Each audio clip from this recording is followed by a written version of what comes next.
All 6 ranked teams in the Big Ten Conference in action this weekend, including 2 top 25 matchups on Saturday. Your full weekend preview of Big Ten basketball starts right now on Locked On Big Ten.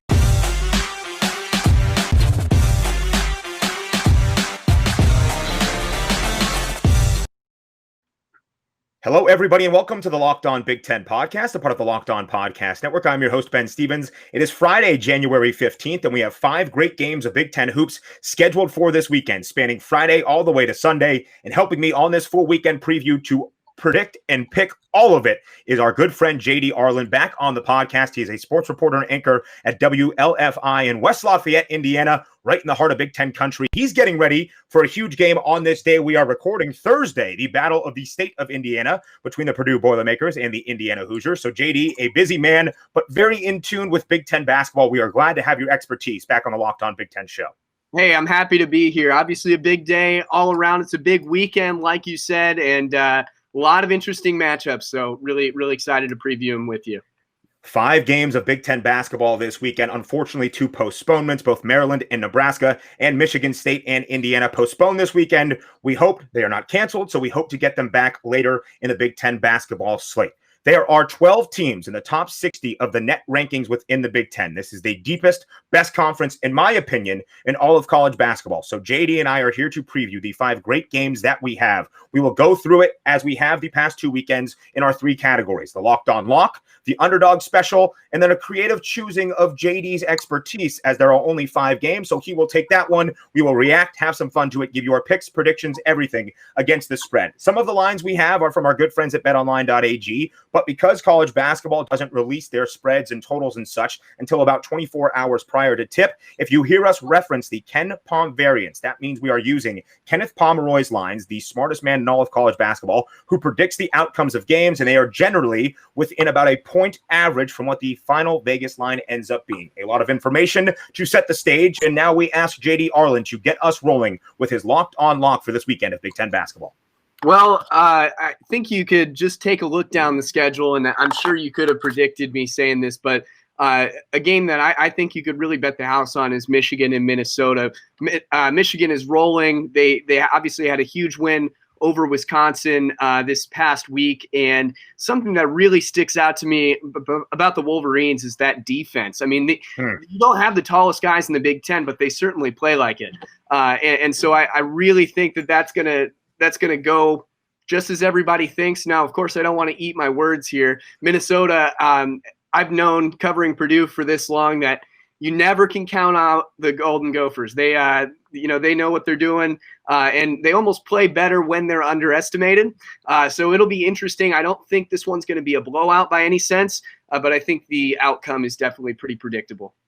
The last time these 2 teams met just over a week ago, Michigan did blow out Minnesota. They won 25, 82-57. It's all part of a historic run Michigan is on right now. They are the only team in college basketball history to win 3 straight games over 3 ranked opponents by at least 19 points or more. That is what Michigan basketball is doing. And JD, I want to highlight one of the points you brought up there about Michigan's defense. They have so much talent, from Franz Wagner, Isaiah Livers, Hunter Dickinson inside. Really, the guards on the wing can rotate and play against anybody. They switch pretty much every screen, and that allows their defense to be so successful. We saw them really shut down a good Wisconsin team this past Tuesday night, limiting the Badgers to just about 31% shooting from the field. Michigan is rolling right now, so I have to ask you, as you have seen Michigan play throughout this Big Ten season, a lot of people are saying they might be the favorites out of the Big Ten Conference now. Do you agree?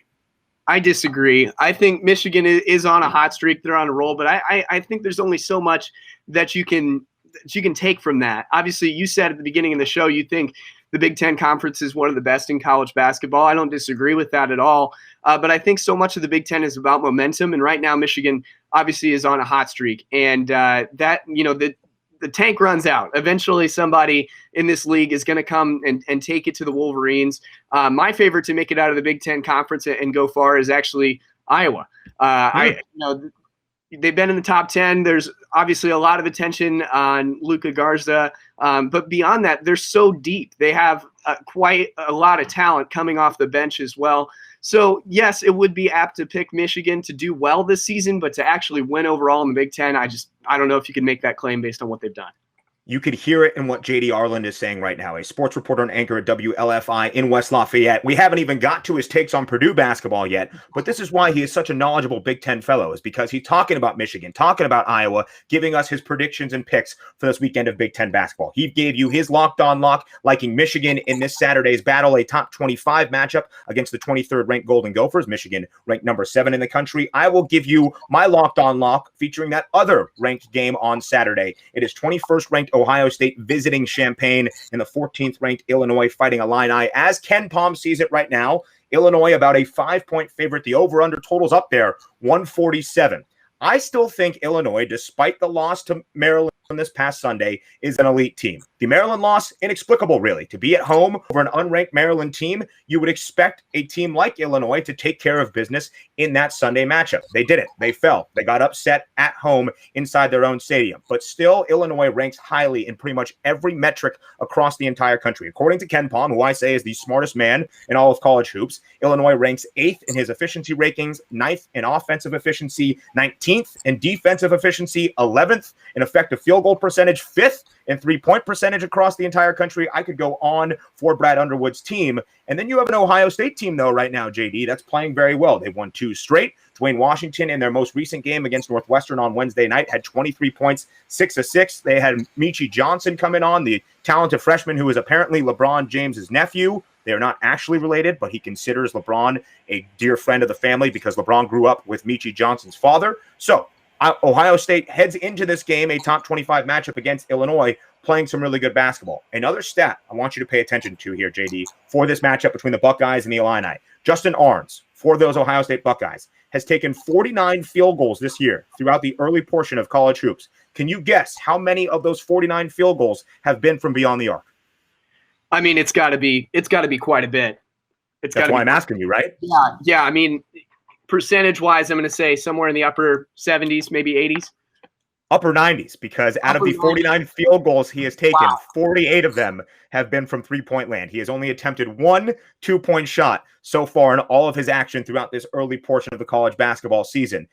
Ohio State's playing really well right now, but I am still very confident in where Illinois is. And as we are seeing across this Big Ten conference slate, the teams are starting to differentiate a little bit, at least in the tiers of who we expect to be at the top. I am still very high on Illinois. About 2.5 weeks ago, I predicted them as the team best suited to make a run outside of the Big Ten Conference into the NCAA tournament. If they want to do that, they need to pick up some wins against tough competition in Big Ten play. I like Illinois as my locked-on lock of this upcoming weekend in Big Ten basketball. JD, have you seen much from the Fighting Illini that has either given you some cause for concern or leaves you feeling optimistic about where they stand in the Big Ten Conference? Well, when they play Purdue, it gives me some concern for the Boilermakers that I'm covering. But we did see a Purdue versus Illinois game happen. It was, obviously it was across state lines. It was in Illinois, so we didn't get to go. But we saw what happened on TV. And at the end of the day, when you've got a guy like Kofi Coburn,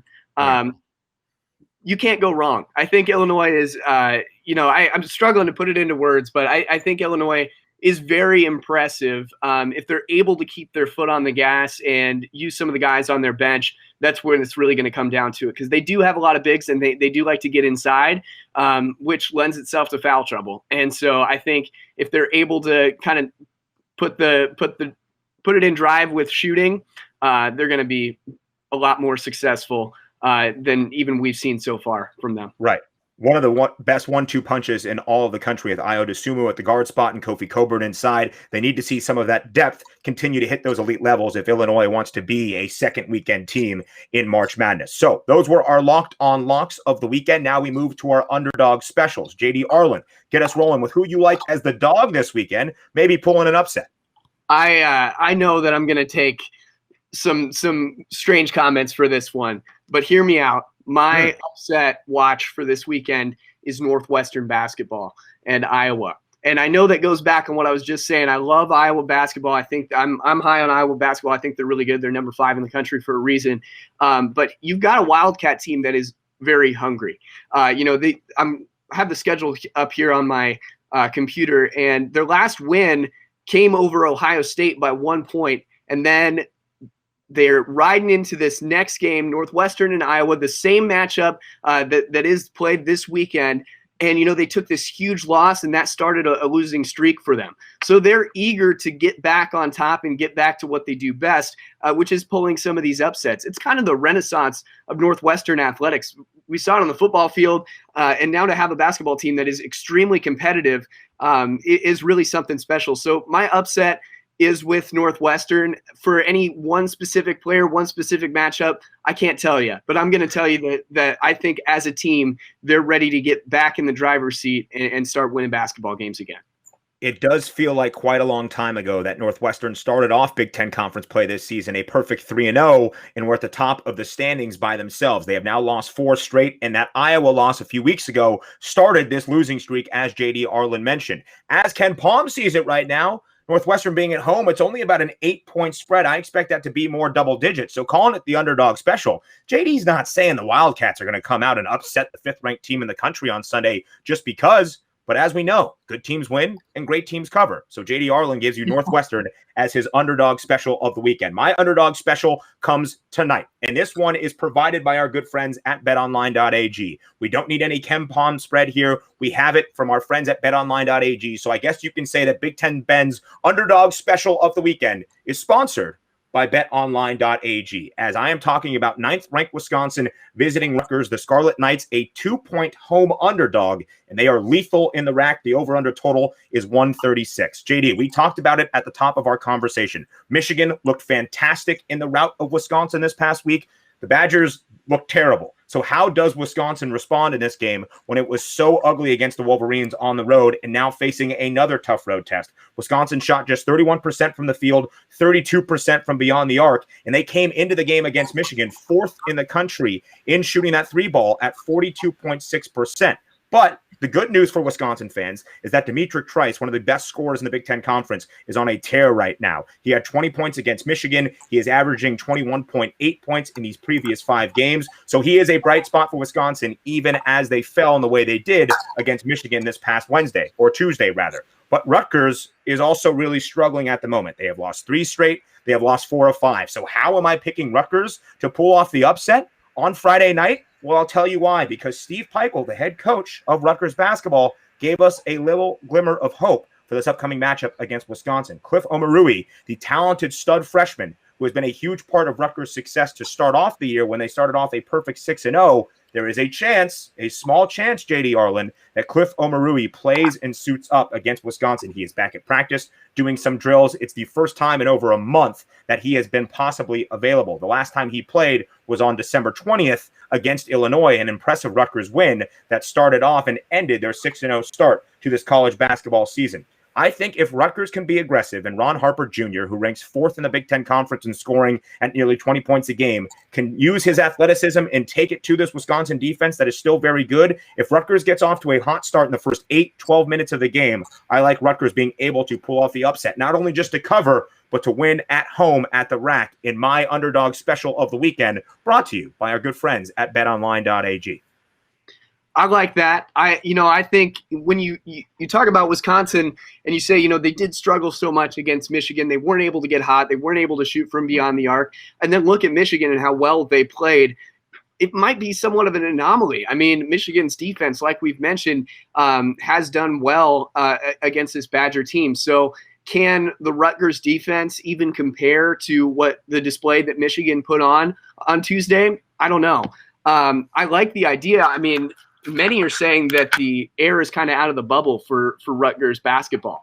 And I know you, Ben, are a big proponent of Rutgers athletics. I am. So I think that's, there's some merit to what you're saying, but it's just the Scarlet Knights have a tough road ahead of them if they even want to cover.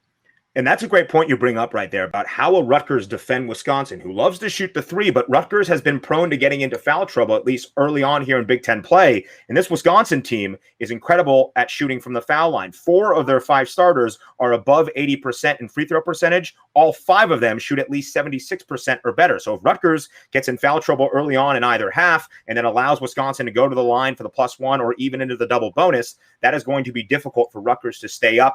I do love Rutgers, though. I love what Steve Peichel is doing. I think they bounce back. They have a very talented team with guys like Jacob Young, Ron Harper Jr., the senior leadership of Geo Baker. And if they can get the talented big man and Cliff Omoruyi back, that really takes them to the next level. Mainly, though, JD, I love Rutgers because every time they win a basketball game, I just want to tweet out my video of Jim Valvano,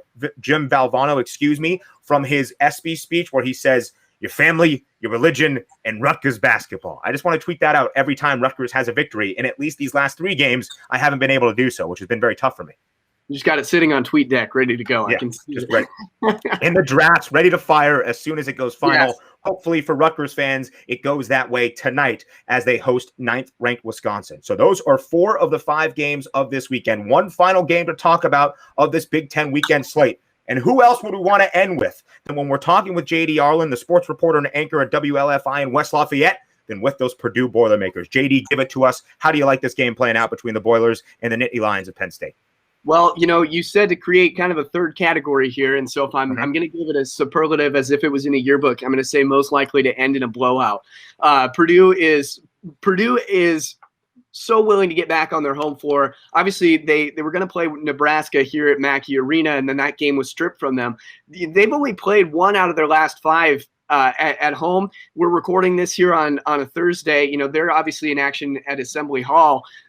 They are so ready to get back on their home floor. And it's so hard for a team that is predominantly led by underclassmen to be on the road for as long as they have. So when they get back here, they get enough sleep, they get enough rest, they're going to be ready to go, and they're in full midseason swing coming off of a huge rivalry game. No matter which way that goes, it kind of starts the spark plug of this Purdue team, if you will.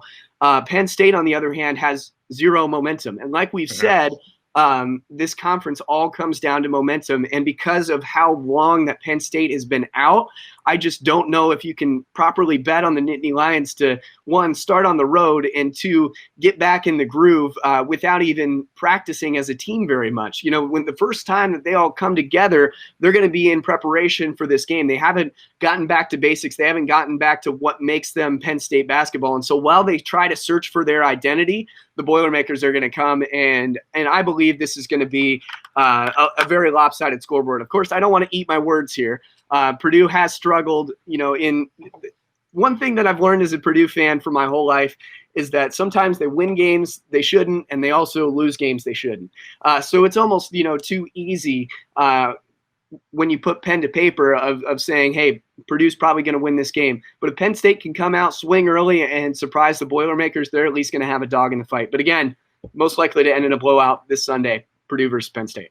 JD, I love every minute of your answer there. First, with the creative superlative nickname, most likely to end in a blowout, your reasoning behind it, all of it just spot on. And I agree with you. And I think Purdue comes into, at least we are recording right now on Thursday, ahead of the game in the Battle of the State of Indiana against the Hoosiers. But Purdue brings some great momentum after the upset win in dramatic fashion over Michigan State this past Friday. So Purdue riding high with there, and Trevion Williams was so impressive in that game, 26 points, 9 boards against the Spartans. And Penn State, who was dealing with some COVID issues of their own within their basketball program, hasn't played since December 30th, more than 2.5 weeks off. What will that rest versus rust debate be as they get ready to take on Purdue this Sunday? I like it, and mainly, I love the creativity involved right there. Most likely to end in a blowout, one of the best names we have had so far on the Locked On Big Ten Weekend Preview. JD, let's go back into the past now, just for a moment. As we are recording, it's in the present, but when people listen to this on Friday, what do you think the outcome of the Indiana-Purdue game is on Thursday night at Big Ten Hoops? Oh man, that's a tough one. I think Purdue obviously comes into this game with a little bit of momentum, and of course they have such drive against Indiana. Indiana is a team that you can't count out because this rivalry, it goes back so long, and I think that fireworks happen. It's almost impossible to predict this game. Every time it's played, it's impossible to predict. Now, I think something to look out for, and maybe, if you've already watched the game, to go back, is how each team responds to momentum swings without a crowd. I believe there was a stat that last time Purdue played Indiana at home, Mackey Arena was louder than a jet engine on average for the entire game. Wow. And so how are these guys going to be able to, get on runs and watch out for momentum and bring their own energy on the bench? That's going to be exciting to look out for. Now, I don't want to get called a homer, And so I don't even think I have a prediction for outcome. I really think this one's going to come down to the wire. I think overtime's a real possibility. I think they match up well. You've got a guy like Trace Jackson Davis who can get the rock to the hoop, but then you've also got a heck of a defender in Zach Edey and Travion Williams. Purdue matches up well with their size. They match up well with their shooting. If guys like Brandon Newman can get on a run, if guys like Mason Gillis can get on a run, this Purdue team is hot, and there's almost nothing that can stop them. I think we'll see throughout the duration of Big Ten basketball that both Purdue and Indiana are almost two similar teams when it comes to the win-loss column, where they might not have the sexiest records in the world, but I do think they are both two very good basketball teams that I hope can be playing when we get to March in the NCAA tournament, which will be hosted in the entire state of Indiana. I really do believe that Purdue and IU both have a good shot of making the big dance by the time we get to March. A thing to also note here, the historical significance of this game.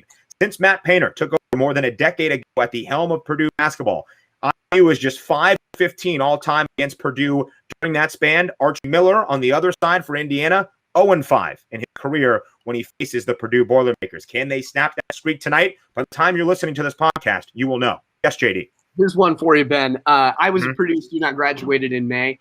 It's been, as of right now, Thursday, it's been 1,790 days since IU basketball last beat Purdue. That is my entire college career. As a student at Purdue, I never one time watched a Purdue men's basketball game where IU came out as the victor.